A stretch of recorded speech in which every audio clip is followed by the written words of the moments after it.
So you know what's happening, Dennis? These days, internet is really propagating and promoting certain things which have really been out there forever. There's nothing new about it. So 50 Shades of Grey comes out, and suddenly people are like, oh my God, BDSM, submission, what the hell is that? It's been out there. Story of O, back in the 70s. It was a book, very popular book. It also became a movie later on. Story of O. If anybody hasn't watched it, must go watch it. And then there was in the porn category, there was I Love Tracy by Tracy Lords. Very, Yeah. based on the same theme. And then guess what? James Spader did a movie called The Secretary. And it's a very popular movie, yet a lot of people go like, oh, it's a mainstream cast, and it's about 20 years old, that movie. And that went way beyond. 50 Shades of Grey is really vanilla. Really vanilla. Compared to older content, it's really vanilla. But people are going all ooh about it. Now, here's the thing, man. I made sure I wrote the dictionary definitions of these two words. Kink, bizarre, unconventional sexual preferences or behavior. Depraved, corrupt, wicked, perverted. I have a huge problem with these words because you know what? It's like killing witches, back in the Dark Ages. Yeah. What you don't understand, you call it kinky or bizarre or unconventional, corrupt, just because you don't understand. The world is now, well, not the world. Europe has been way out there. But America is just now waking up to BDSM. Let's just focus on bondage, rope bondage. You know what?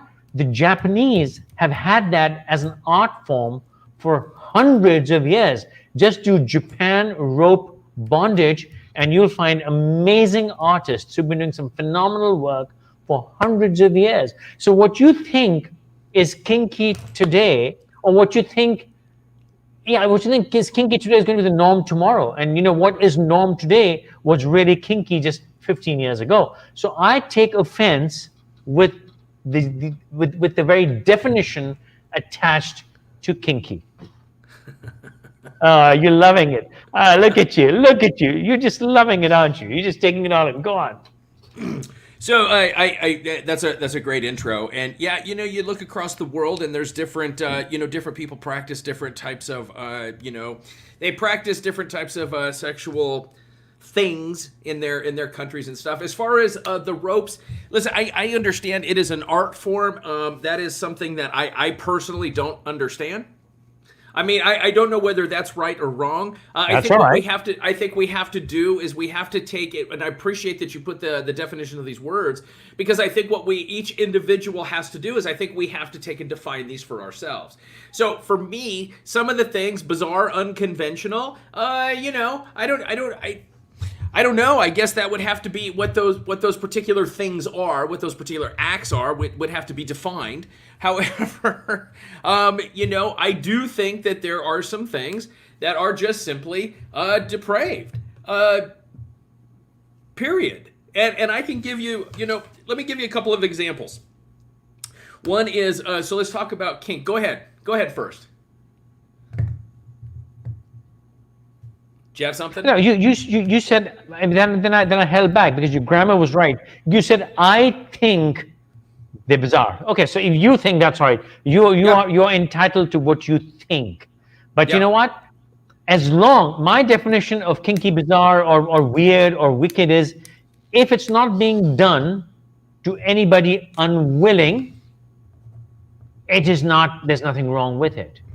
Two people can do whatever the hell they want. I mean, there was this whole thing about scat eaters, man.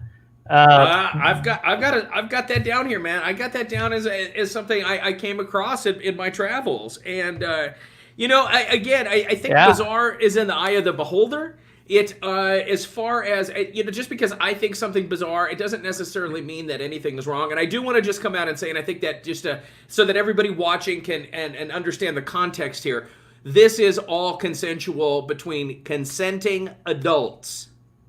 Period. End of discussion. So these are two people. Nobody's being forced against their will. That's we're not talking about that at all today. And so what this is consensual. I agree with the consensual part. I am just going to come out and say, I think that there is a big difference between doing something that is consensual versus something that would fall under depraved. And again, we all get to take and define these. Something that I would find to be kinky.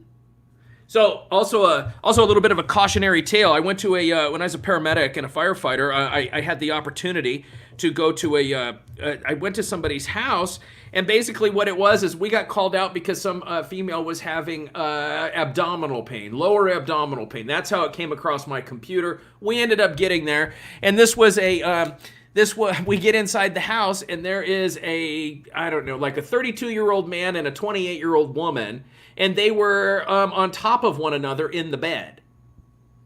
So they were on top of each other in the bed. We go inside, we ask what's wrong. We tell the guy, hey, can you climb off, please? He was still mounted. I'm like, hey, can you climb off, please? He goes, no, I can't. That's the problem. I'm like, what do you mean? He goes, I'm stuck. I'm like, you're stuck? What are you talking about, you weirdo? Yeah. So this couple decided to go get piercings down there. Apparently the gentleman got a barbell Prince Albert type of piercing. The ball on the barbell came off during intercourse. Yeah. So the post ended up getting stuck inside of there. And so he could not withdraw. Right. So, but there's nothing kinky about it. That's just an accident. There's nothing kinky about it. I don't know. When you get pierced specifically for that, I think now we've upped the kink level. Let's get into something else. Let's tell you about something else. Oh, really? So, wait. Hang on. So if Durex sells rings, battery-operated rings, that's okay. Yeah, but I'm talking about an actual piercing. Yeah, right. It takes not a direct thing that you can take on and off. It's not a cock ring. Oh, hang on. Says the man who's 80% tattooed. Yeah, but here's the deal, man. I don't get stuck inside of anybody. Well, just because it was an accident. That's not kinky. What I'm going to say is when you look at most people under your definition, bizarre or unconventional sexual preferences or behavior. You put that up there. I'm just saying most people don't have piercings. Yeah, well, so let's talk about that. Let's talk about that. I take great offense because of the dictionary. I think these definitions need to be revisited. Now, at the same time... Likely. Yeah. What you know what? An accident of the ball coming off, that's an accident. But yes, cat eating, that is deviant. Still, it makes me cringe. I probably throw up at the thought of it, but I still can't judge them and say, I would still not call it bizarre, corrupt, wicked, or perverted. I would not call it any of that. Oh, I would say it's bizarre. Choice. I understand that, but however, I think even as individuals, we can make a choice that's bizarre, and what makes it bizarre is that it's out of the norm of what most people do. I'm not saying I necessarily agree with all of these definitions. Who decides the norm? Well, who decides the norm? Listen, I don't know that, FQ. I don't know who gets to decide the norm. What I think is that sometimes we take and do things simply because we're bored, we want to try something new. I'm all down for experimentation, but understand, maybe give somebody pleasure and happiness. Now, mind you, we've talked about this in various shows, so people who are watching, joining us, please go back. You can watch some of our older shows. We've addressed this in great detail. Now, in Belgium, there are pictures of people just biking away fully nude, absolutely nude. No one's even looking at them. You try doing that in Jackson, Mississippi, you'll probably get stoned to death. What's norm? No, you could probably do it. You can probably ride your bicycle naked in the United States. You just can't breastfeed your babies. Well done. Well played, my friend. Well played. So, one of the kinkiest things I saw, and actually I'm going to just take and say this was not just kink. This goes into the depraved. category. And we get this, we get called, and it was for somebody was having trouble breathing, so they were having the difficulty breathing and so forth. And then we end up we get to the house. There's four of us. There's four of us there. We enter. We go up to the house. Somebody come. We knock on the door. We're standing at the doorway, going like, what? What is this smell? It smelled terrible. And so anyway, the person comes, somebody opens the door, and there's like loud music, so we knew that there was a party going on. And after, like, they let us in the house, and we walk like 5 feet inside the door, so we're literally all in the entryway, and we have like, like boxes with this medical equipment and stuff, and I'm looking around going, what is going on here?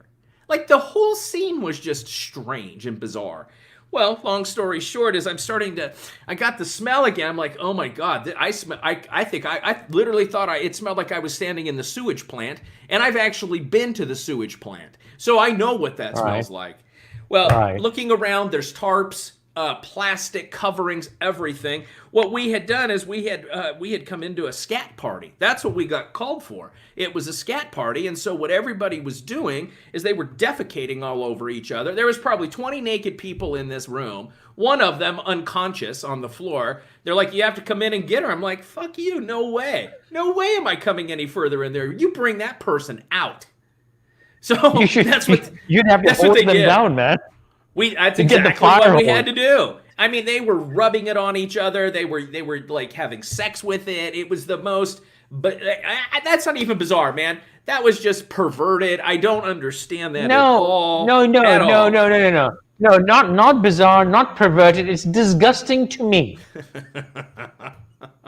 Okay, let me bring this into perspective, Mike. Let me bring this into perspective.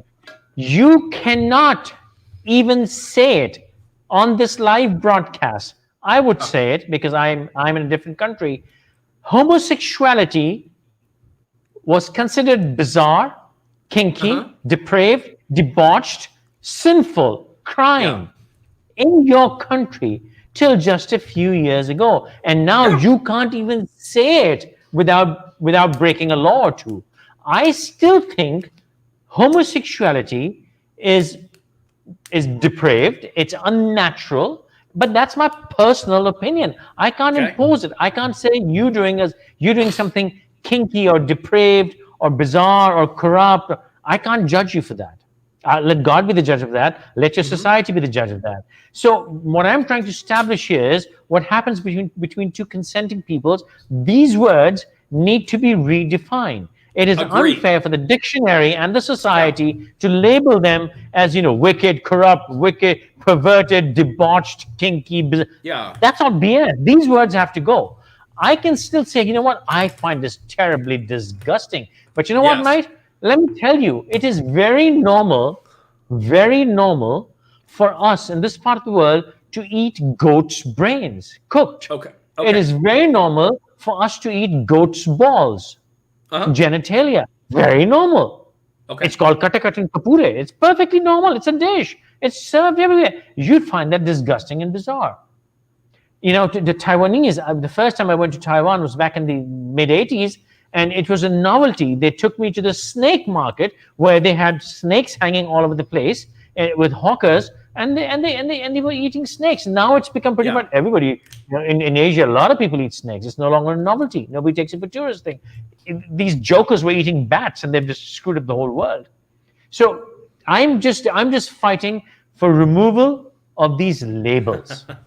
I don't know that I'm not. I 100% agree with you. I think that they definitely need to be defined. As far as is something kinky or depraved, I don't know. I think that to me, that is up for people. That is up for the people engaging in those practices or experiences. To determine for themselves. I lean more towards the same, I think I'm more aligned with what you're talking about. And just in that, like, hey, it makes no difference to me. I truly don't care. And in fact, I've told this to people before in marriage counseling. And I straight up told a couple, I'm like, listen, if you guys enjoy hitting each other, then stop calling the police. Like, for real. If you guys want to beat each other with hammers and everybody's down with it, then do it. stop complaining about the other one because you're both participating. So my point is, I don't care what people do. That's up to them. But as far as kink and depraved, those are just happen to be the words that people know. As far as being depraved with homosexuality, listen, I mean, again, to my point, here in the U.S., do we accept them or not? I don't know. It all just depends on where you swing on that pendulum as far as belief systems. My personal belief is the big issue is simply that whether or not they can get married. My question is why does anybody want to get married at all these days? Like, and so it has nothing to do with same-sex marriage. I don't understand why anybody would want to enter into a contract with the government where you're likely to lose half your shit if that contract goes bad or the relationship goes south. So I don't understand that. It makes no sense to me. Again, in my world, people can love who they want. They can go to bed with who they want. I'm simply talking about these acts that I am specifically talking about. These got ramped up. These got ramped up to where my agency now had to get involved. And I'll tell you the best one. That I went to. And this one, as much as I've tried to forget this, I will not be able to. And this was, we get this call for, again, it always comes out as like somebody's feeling ill or they can't breathe. We get to this house, we get there, we're greeted by this tiny little Asian man. Tiny little dude. He was maybe 5 foot tall, probably 50 years old. We get in, he says, yeah, come on in here. He goes, the emergency's over here. We walk through the house, not a bit of furniture in this house. None. I mean, none. No furniture. Yeah. We get all the way to the back half of the house where the garage is. We go into the back half of the house and the garage, which is all locked. So inside the house, there is a metal security door. We go through the metal security door and into what got to be a sex dungeon.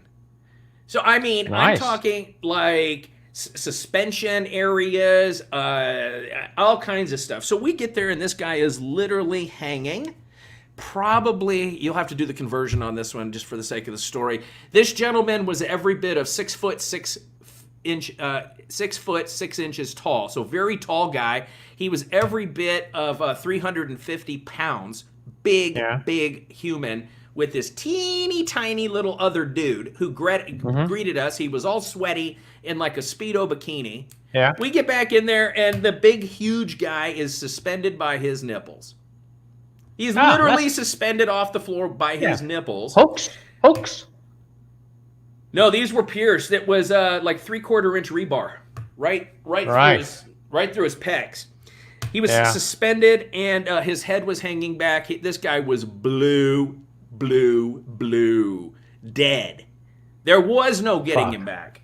So we had to cut him down. We ended up having to work on him. The best part of that for our situation was that he turned into a skills lab because I had a bunch of paramedic students with me, so they got to do a lot of work. The best part of this whole situation was two things. One is I had two people that were on this scene with me, very, very, very homophobic, extremely homophobic. When we went and we turned this big, huge guy over, he expelled air out of his buttocks.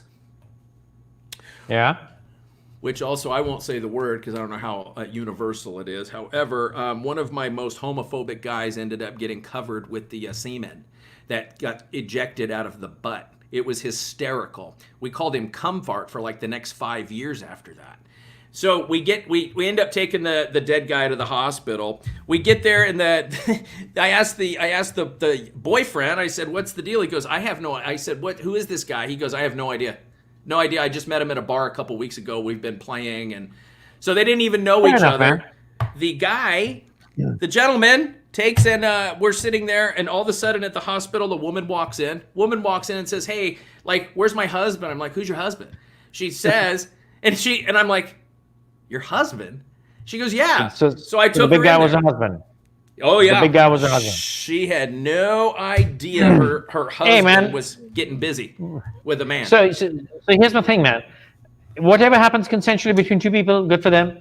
I would suggest we remove these labels. The society needs to remove these labels. As they've removed the labels from, I'm sorry, I don't even know if I can say these words, and I think Facebook and YouTube. It's so bad that Facebook and YouTube would probably flag me if I said those. The FAG word. All those words which are perfectly all right 10 years ago. Suddenly you can't even say them on a live stream. That's how bad. So kink and deviation and norm keeps shifting. Yes, they do. So we need to stop labeling and ostracizing people who practice things which are not okay for us, as long as they do it in the privacy of their own homes with consenting adults in their own circumstances. And if shit goes wrong, it goes wrong.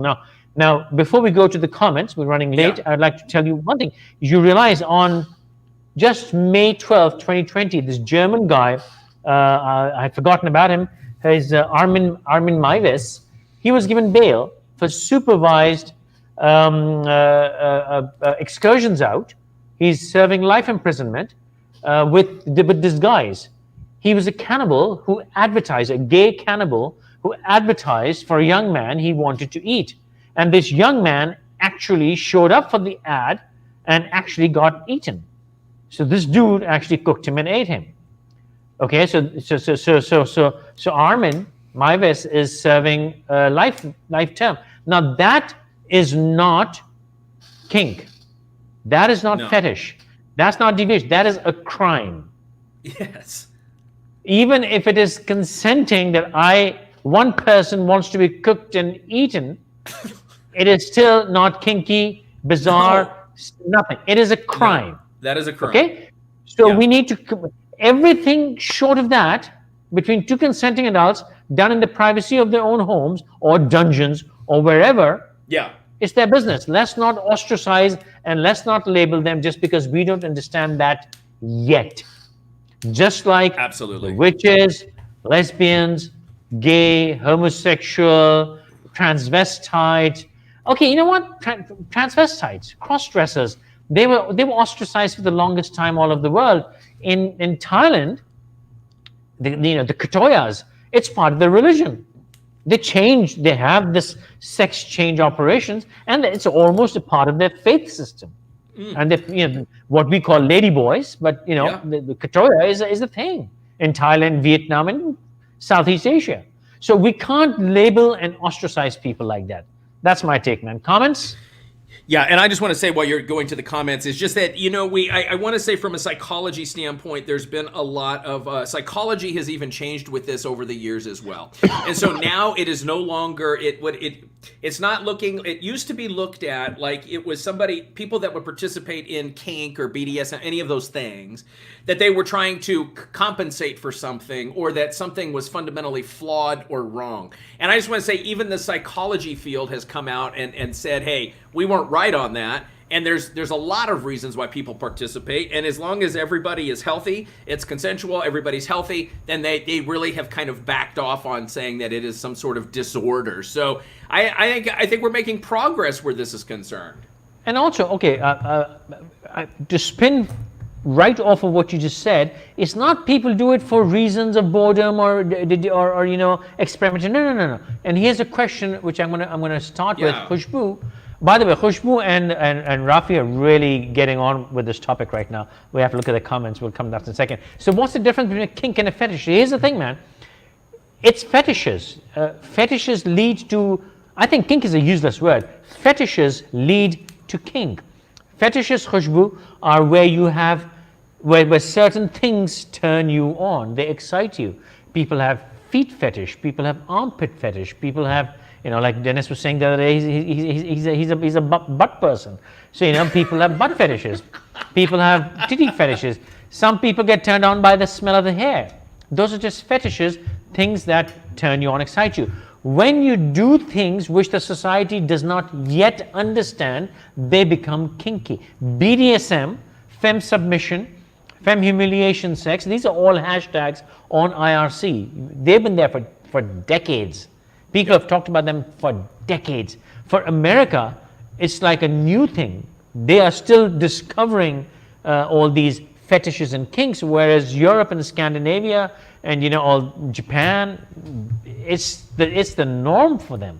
Threesomes, American pop culture, American popular culture, movies, TV shows are trying to make polygamy sort of normal now. There are various TV shows, series on Netflix addressing the subject of polygamy or polyamory. Whereas in the Arab culture, polygamy is the norm. If you don't have multiple wives or whatever, that's abnormal for them. So it's just cultural. So I hope that answers the question. Dennis, you want to take this before we go to the next topic? Well, you triggered a thought in my head. So the Kama Sutra, it looks like the original composition of the Kama Sutra came out anywhere like about 400 BCE, thereabout. Yeah. So it's been around a long time, and yet the Kama Sutra is considered a kinky book here in the United States, and it's been around that long. Did you just Google Kama Sutra? I did, of course. I want you to Google Khajuraho, the temples of Khajuraho. It's going to blow you bloody away. Yeah, like I can spell that. Yeah. It's Khujral. Now, these are temples. It is a phenomenal theory, by the way. We can do a whole show about the Khajuraho temples. The whole outer shell is covered with extreme sexual depiction. Yes, it is. And these are ancient temples. Yeah. These are ancient temples. And there's a whole thing about why they're on the outer shell, they're not in the inner sanctum. They're only in the outer shell. So there's a whole thing, but you know what? There were temples made just for sexual pleasure back in the antiquity. Yes. Yeah. Okay, it's interesting. Interesting. I want to plug that in. I think modern society has made sex a thing.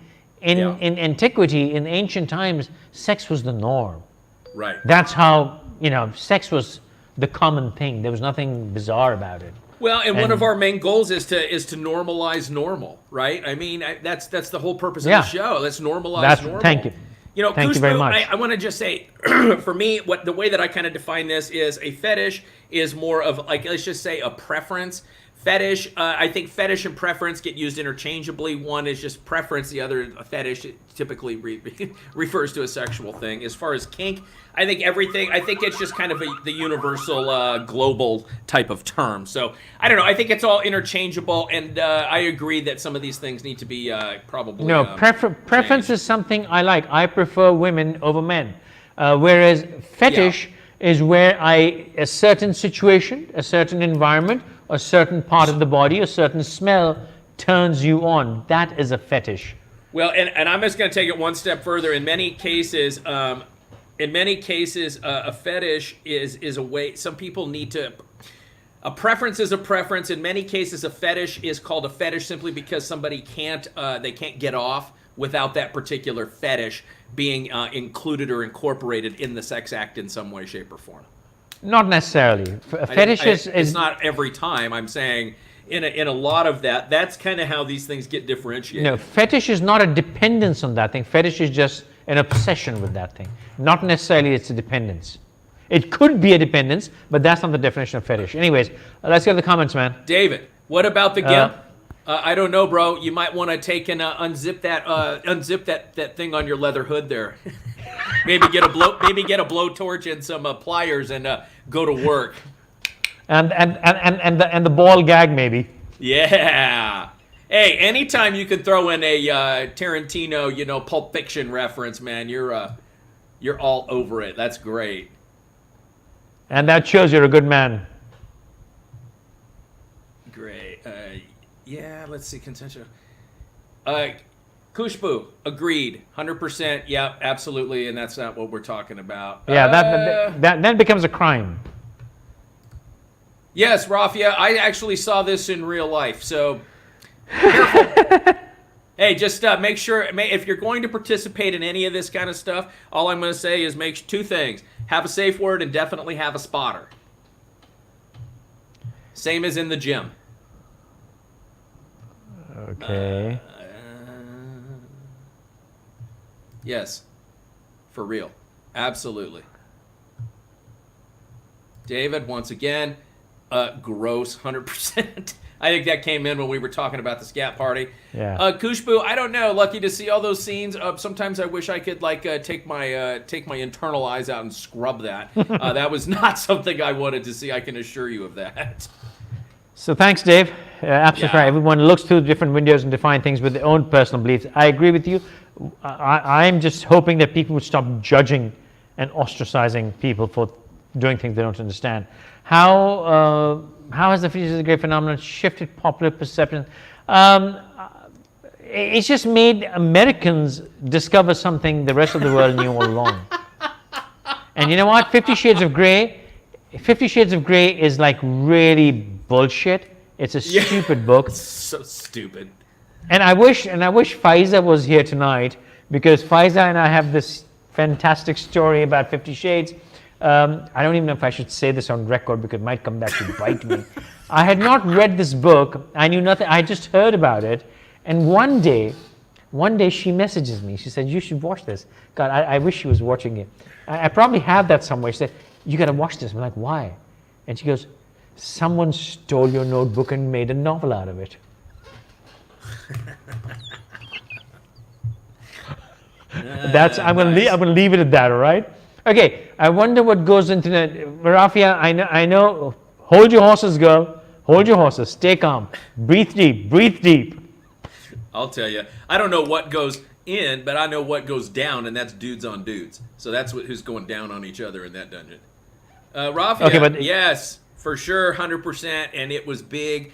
They were big. Like I don't know how to compare this in our the imperial system. We it's 3/4 of an inch. It's 3/4 of an inch, so it's really, really thick steel. And these particular ones were welded in. So these had a weld on them. So I can't even imagine how hot that got. Yeesh. I have fantasies and fetish. Oh my! I knew this was coming. Hey, so anybody, Rafi, you're in Toronto, I think. So anyone in Toronto, please? The young lady is looking for some. Rafia's in the UK. No, I think she's in Canada. She's from UK, but I think she's in Canada. We'll let her answer that. Sleeping. Yeah, it is normal. Sex should be normal too. It just depends. So what I'll tell you, like working with couples for so long, is like sex ended up becoming a very problematic. In many cases, it became very problematic, and I just want to say, like, I think that people should talk about this. They definitely should talk about sex before they get married. And like what type of sex they want to engage in. Over here in the U.S., I don't know many people that actually wait to have sex until marriage. I'm not saying people don't. I just don't know them. So I think that is something that must be discussed before you decide to get married to somebody, because you don't want somebody. I mean, you want to make sure that you're sexually compatible, meaning that, like, hey, one person doesn't want to swing from the chandeliers every night, and the other one want to take and just have, like, regular old sex. So it's something that the couple must come to terms with before you enter into a marriage. I highly encourage that, and talk about these things, because at the end of the day, the more we can talk about things, especially with our intimate partner, the more we can talk about our preferences. The more fulfilling we learn how to communicate about difficult topics that in many cases are embarrassing, and we actually end up having a much more enriched relationship, because now we can talk about everything and create a solution for it. Dennis, I think pen that in for tomorrow. We should talk about sexual incompatibility in relationships, how that screws up relationships. Yeah, thanks, man. I'll Thanks. tell you, man, that really creates a lot of challenges for a lot of couples. Yeah. Here in the U.S., it's money, sex, and then in-laws. And I think in your part of the world, in-laws comes up as one of the top. So for us, it's number 3. Top sex deal is breakers, like number 1. But you know what? I think sex is becoming number 1 here as well. Anyway, we'll get to that tomorrow. Hey, hang on. Khushbu, I can't answer this question because I think 50 Shades of Grey is a piece of shit of a novel. Nobody should watch it. If you really want to get exposed to kink, quote unquote, I would recommend Story of Woe, and I would recommend The Secretary. Nafi says, is a fetish same thing as a fantasy? No, it's not. A fantasy is a situation, a scenario. People I actually knew a girl who had rape fantasies, consensual rape. That's the only way I can define it. Yeah. Or other fantasies are, I have a scene fantasy situation, but a fetish is where certain things turn you on. And I want to mention this here. I don't know if a lot of people know this. Japan is probably the most, in my opinion, sexually screwed up country. Do you know they have a massive, massive schoolgirl fantasy? I think the whole nation has a schoolgirl fantasy. And by law, in Japan, schoolgirls, as they grow higher in their class, their skirts become shorter. Do you know this, Dennis? I did not. Yeah, it's really, really bizarre. Google it, guys. In Japan, as the schoolgirl, and by the age of consent is 13 in Japan. So like 12 to 13-year-old girls in Japan, part of the school uniform, are really high skirts, high enough to be showing their knickers. And you know Now what's really interesting? That is fetish. And a national fetish. And the interesting thing in Japan, and I'm going to make a note to talk about this too, is because I think we also need to discuss sexless marriages and sexless relationships, because Japan is the #1 place for that. And so there's a lot of discontent in marriages and relationships. And so I know for a fact in Japan, many of the men and women go to massage houses to get sexual relief. So it's pretty common, actually. Oh, while we're on this, Japan is one hell of a country. It's beautiful, right? They have places or love hotels, which are really bizarre in terms of fantasy. You should do Japan or Tokyo love hotels, like upside down rooms and all kinds of bizarre stuff. And it is very normal. It was at least very normal till some years ago for Japanese men to stop over at a relief house before going home in the evening. Yes. And yes, there's a huge discontent, but you know what? Things have changed tremendously in the past 10 years. The women have really come out, and there has been a massive female liberation in Japan. Yeah, I mean, I haven't been to Japan in at least 10 years, so I'm a bit disconnected. But from what I know, there's a massive, massive sexual, well, they were sexually liberated always. There's a massive female liberation which has happened in the Japanese culture in the past decade or so. But that's about that. So Dennis, I think we have a topic for tomorrow, man, which is really up your alley, and no pun intended with the up your alley, since you do NLP. So those who don't know, my mate Dennis Tyrrell is an NLP master coach. He is a relationship coach. He is a professional, personality development coach. So he does a lot of relationship therapy. So I'm sure he has a lot to tell about that. If anybody wants to consult him, talk to him, please message him directly from his website, dennistyrell.com. Talk to me, go to my website, subscribe to channels, and we'll see you tomorrow night with that topic about sexual disconnect and relationships. Absolutely. Thank you so much, everybody. Take care.